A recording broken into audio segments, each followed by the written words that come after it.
এক ম্যাচে ৩ বার yellow card. শুনতে অবাক লাগলেও ২০০৬ ফিফা বিশ্বকাপে ঘটেছে এমন ঘটনাই। ফুটবলের নিয়ম অনুযায়ী একজন খেলোয়াড় ম্যাচে একটি ইয়েলো কার্ড পাওয়ার পর দ্বিতীয়বার ইয়েলো কার্ড পেলে সেটা লাল কার্ডে রূপান্তরিত হয়ে যায়। সেই খেলোয়াড় মাঠ থেকে বহিষ্কার হন।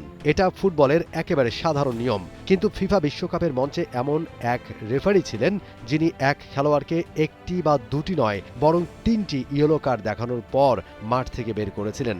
বিশ্ব মঞ্চে রেফারির এই ঐতিহাসিক ভুলের গল্পটা যেমন অদ্ভুত তেমনি মজার। ঘটনাটি ২০০৬ সালের জার্মানি বিশ্বকাপের গ্রুপ পর্বের শেষ ম্যাচে মুখোমুখি হয়েছিল ক্রোয়েশিয়া এবং অস্ট্রেলিয়া। ম্যাচে এত বেশি ব্যাড ট্যাকল আর ফাউল হচ্ছিল যে মাঠে বারবার উত্তেজনা ছড়িয়ে পড়ছিল। পরিস্থিতি সামলাতে হিমশিম খাচ্ছিলেন রেফারি। ম্যাচটার দায়িত্বে ছিলেন ইংল্যান্ডের অন্যতম সেরা এবং অভিজ্ঞ রেফারি গ্রাহাম পোল। AKS অর্জন করল গিনেস ওয়ার্ল্ড রেকর্ডস। AKS ম্যাচের ৬১ মিনিটে ক্রোয়েশিয়ার ডিফেন্ডার জোসিপ সিমুনিচ একটি মারাত্মক ফাউল করায় রেফারি তাকে প্রথম ইয়েলো কার্ড দেখান।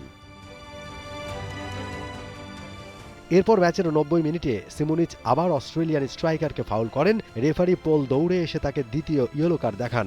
নিয়ম অনুযায়ী এখন লাল কার্ড দেখানোর কথা, কিন্তু রেফারি কার্ডটি পকেটে ঢুকিয়ে সোজা হেঁটে চলে যান। সিমুনিচ নিজেও অবাক হয়ে মাঠের ভেতর দাঁড়িয়ে রইলেন। আসলে রেফারি গ্রাহাম পোল তার নোটবুকে সিমুনিচের জার্সি নাম্বার ৩ লেখার সময় ভুল করে অস্ট্রেলিয়ার ৩ নম্বর খেলোয়াড়ের নামের পাশে লিখে ফেলেছিলেন। ফলে তিনি ভেবেছিলেন সিমুনিচ বুঝি প্রথম ইয়েলো কার্ড পেলেন। নাটকটা এখানেই শেষ হতে পারত, কিন্তু সেই ড্রামা চলেছে ম্যাচের শেষেও। ম্যাচ শেষ হওয়ার বাঁশি বাজার পর সিমুনিচ চড়াও হন রেফারির ওপর। ক্ষোভ ঝাড়তে ধাক্কা মারেন রেফারিকে। রেফারি পোল রেগে গিয়ে সিমুনিচকে ৩ নম্বর ইয়েলো কার্ডটি দেখান এবং অবশেষে লাল কার্ড বের করেন।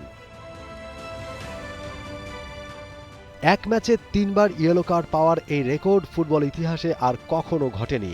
বিশ্বকাপের মতো বড় মঞ্চে এমন ফানি ভুলের পর রেফারি গ্রাহাম পোলের বিশ্বকাপ ক্যারিয়ার চিরতরে শেষ হয়ে গিয়েছিল। মমিন Rohan, T Sports. For more updates, subscribe to our YouTube channel and click on the bell icon. Follow us on Facebook and Instagram. Download T-Sports app to enjoy exciting games and highlights. Visit tsports.com.